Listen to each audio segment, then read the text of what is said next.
Terrence Hill. I went to Effingham High School. I graduated in 2018.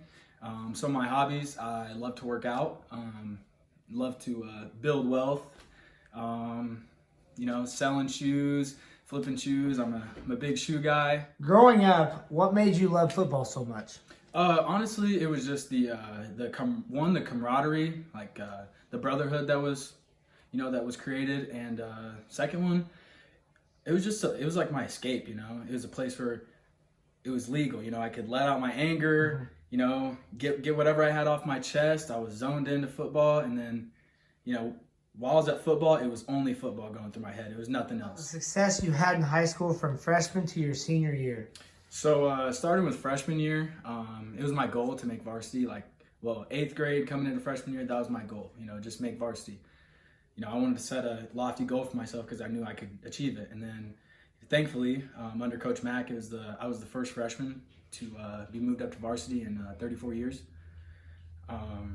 So that was a really great accomplishment. It was a great start to my high school career. Moving to my sophomore year,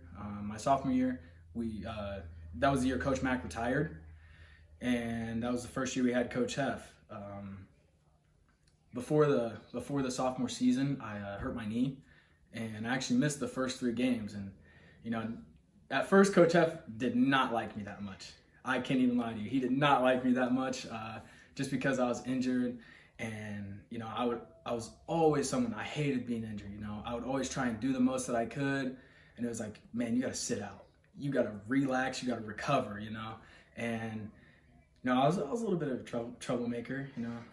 A few times I thought Coach Huff was gonna kill me a few times, but later on we ended up bonding.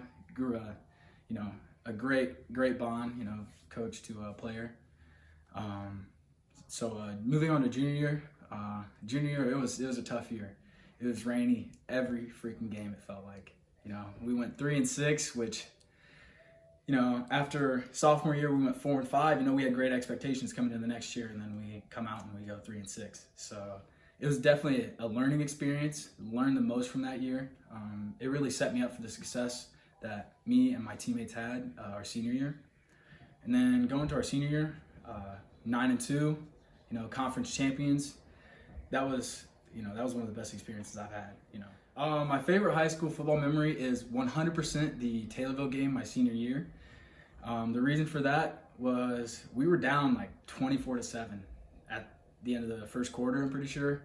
And then, we rallied together as a team. We came back as a team. It was the most team-oriented game I've ever been a part of. And we ended up coming back and winning 51-37, I think. So, we were down and out in the first half, but we didn't give up. You have Coach Mack, and then the transfer to Coach Brett Hefner. I only had Coach Mack for 1 year, so and I didn't start off the season going varsity, so it was kind of like I was thrown into it, and it was just roll with the big dogs. If you can hold your weight, you hold your weight. It's like sink or swim at that point.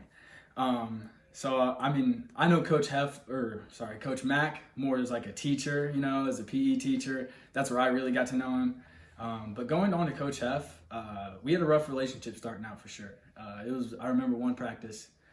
I couldn't practice yet, but I was out throwing the football, and I launched the football once, and it hit someone in the helmet, and Coach Heff was not happy. Let me tell you that. And then there was another time. We were messing around in the locker room, and someone was throwing a volleyball at someone. It's like as they were going out the door. And Coach Heff walks in right as the volleyball hits the wall. It's 2 inches from his head, smacks the wall. Volleyball rolls right into my hands. I didn't even throw the volleyball, and it rolls right into my hands, and he just starts chewing me out because he thought I threw the volleyball at him. But, going on from that, Coach Heff, he's really been a great role model for me because he was the one who taught me, don't give them a reason.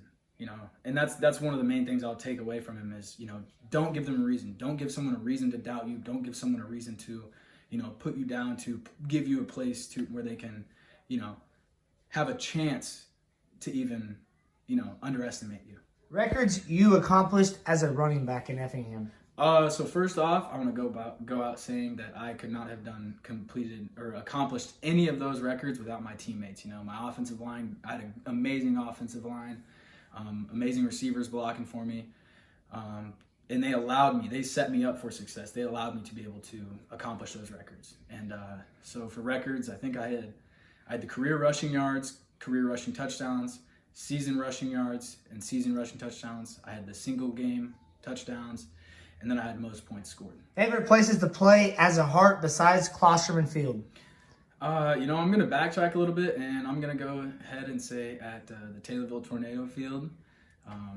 They were our biggest rivals, and it's, nothing like beating your rival, So I definitely say the Taylorville. Teammates you enjoyed playing with in high school as far as some of the offensive line and the wide receivers you were close with?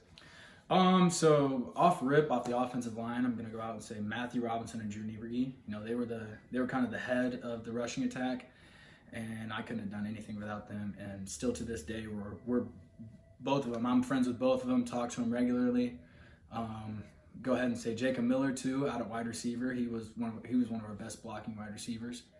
And then I'll also go out and say on the defensive side, Noah Spencer, Braden Hasty. And then Cody Line, those are my guys. They're my best friends. If you could change one thing and make it like a positive, like you football-wise, what would that be? Honestly, just how I ended my high school career.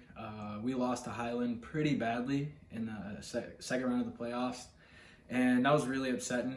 But, honestly, that loss, it burned with me for a while, and, I still carry that loss with me to this day. How I use it to motivate me and keep pushing me forward. What other colleges were looking at you besides North Central? So before North Central was actually one of my kind of later options. I was really looking at Illinois State, and then I talked to Davidson University, and then I was also talking to Valparaiso. At the end, it was between Valparaiso and North Central, and I chose North Central. Now on to the college level. What has playing at North Central for football meant to you? It's meant a lot, really learned a lot about loyalty, a lot about hard work, a lot about discipline, and, just having fun while you're doing it. You're working hard, but having fun at the same time, because at the end of the day, if you're not having fun, then what's the point of doing it? You were part of the team that won the D3 National Championship, and it was also on TV, as you can see on his ring. Tell me about what that was like. Oh my goodness, it was an amazing experience. Like, nothing in my life will be able to, replace that experience. It's something that I'll remember forever. Just the whole journey there, me tearing my MCL, not being able to come back until the second round of playoffs to play against the number one team in the nation, end up beating them. And then just the whole week we had in Texas, the brotherhood that we truly had, how much we leaned on each other. And at the end of it, we won the game, and it was something my mom wanted for me. It was something my dad would want for me. And I did it for them. I did it for my family. I did it for all my brothers on the team. I did it for, it was much more than me in that moment. I was doing it for people who couldn't do it, who wanted to play football but weren't able to. A bunch of local kids on North Central from this area, but obviously you're one of those. But who are the other ones? My buddy Matt Robinson, Braden Hasty, he was there. Drew Vasquez and Griffin Page, they were huge role models for me, especially going through football at Effingham. Kind of followed those guys there, and they even led the way to the national championship. Besides playing at North Central College, the field there, what other fields have really stuck out to you?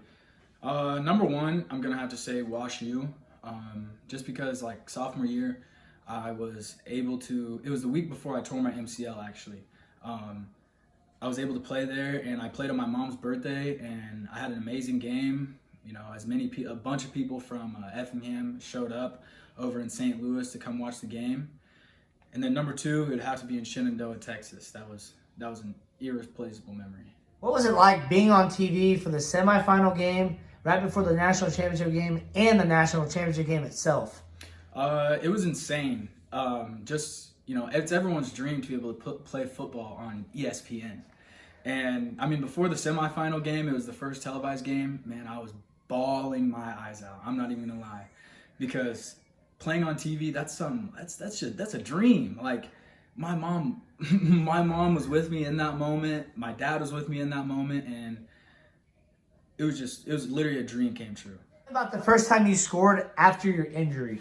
So the last time I scored it was on my mom's birthday, and then the next week I tore my MCL, out for 8 weeks, and then the next time I was in the end zone was actually in the semifinal game, and the other running back, Ethan Greenfield, the night before we were talking about it, like, man, we're gonna be on ESPN. Like, if one of us scores, we gotta have a dope celebration, right? So we were literally up all night thinking of a celebration, and then we were like, we got it. Whoever scores, we're doing a pat down. Like, arms out, you're getting the pat down. It's like, we got to do something good, What has playing football at North Central College done to change your life? Oh, it's done a lot, honestly. It helped me to really instill discipline. And, coming in freshman year, someone losing a parent, losing my mom, it really forced me to lean on my friends, lean on my buddies, lean on the people who I was playing football with. And it made the bond tighter, and just realizing that, whenever you go through tough times, as long as you have your guys to pick you up, you'll be all right. Who are your biggest role models, Terrence? 100% number one off the top of my head is my mother. My father died when I was 9, so for a majority of my life, she had to play a mother and a father role, and that's tough. She was a single mother with 2 kids. She had lost her own parents, both her parents were gone. She had went through so many trials and tribulations that it's just like, especially now, even though she's gone, I look for her. I look towards her, all the strength that she had to be able to provide for us, everything that she gave up so that me and my sister could, have a better life. If not involved in sports in college, what would you have done instead? Honestly, so I lived and breathed sports all the way from, 5th grade whenever I started playing football all the way to high school, and even now I still love sports. So really going to college and not playing sports wasn't an option. But kind of going back in time, back before I played sports, I wasn't hanging out with the right kids, Even though we were like 8, 9, maybe 10, we weren't in the right. They were getting into the wrong stuff, at an early age. Pretty much all the people that I was hanging out with before I started playing sports, they've been to jail, So without sports, sports genuinely changed my life for the better. It allowed me to be in the position that I am today, and I'm forever grateful for that. What advice would you give any football player wanting to play college football? First off, I'm gonna say that it's gonna be tough. You're gonna be tested, and if you don't like to be tested, then maybe it's not for you. You find out real quick how much you love football and who's really in it to the end, who's really riding for it, and who's not pretty quickly, when it comes to fall camp. So my advice is just be ready, and you'll figure out if you love it or not. Obviously, in the fall now, you are currently at Lakeland College. Yes, sir. You're going back to NCC, North Central College, in the spring. Now, what are some of your goals that you would like to accomplish when you go back to school? One of my first goals is going to be a personal goal. I'm sitting at about 185 right now. I'm trying to get to 190 before next season, just to be able to give myself a shot at my dreams. And then number 2, honestly, come back ready to work with the guys and go and repeat. Turn North Central into the next Mount Union. We want to go back to back. We want to defend our title. Something about you that not a lot of people know.